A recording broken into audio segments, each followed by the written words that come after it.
All right, so the main significance with Elizabeth Cady Stanton is the Declaration of Sentiments.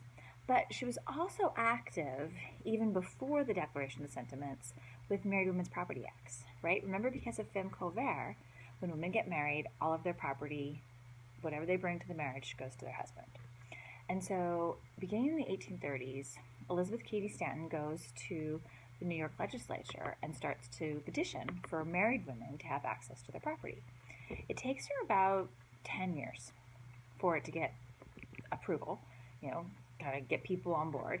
And by the 1840s, like a little right before the Declaration of Sentiment happens in New York approves that married women will have access to their property, but not wages during their marriage. So any wages she makes, that's still going to belong to her husband.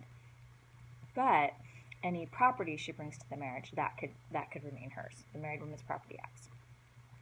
And by the 1860s, within about 20 years, Married Women's Property Acts will be throughout the United States. But anytime women get something, you kind of want to ask why. Why did everybody just wake up? Did all the men in Congress just wake up and say, this is wrong, women should have access to their property?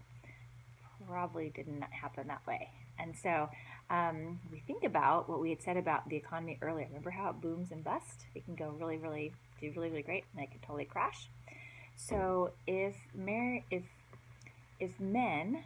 allow married women to have access to their property, this would allow men to basically kind of like hide property under their wife's name.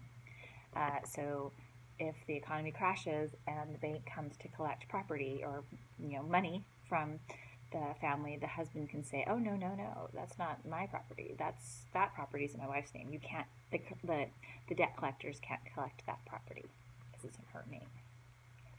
So initially, this really was just a way for men to probably hide money in their wife's name, but it puts the idea out there, right? So that first generation of women, they probably really aren't getting access to their property as married women, but in time, they will. All right, if you got any questions, you can leave those in the discussion board. Take care.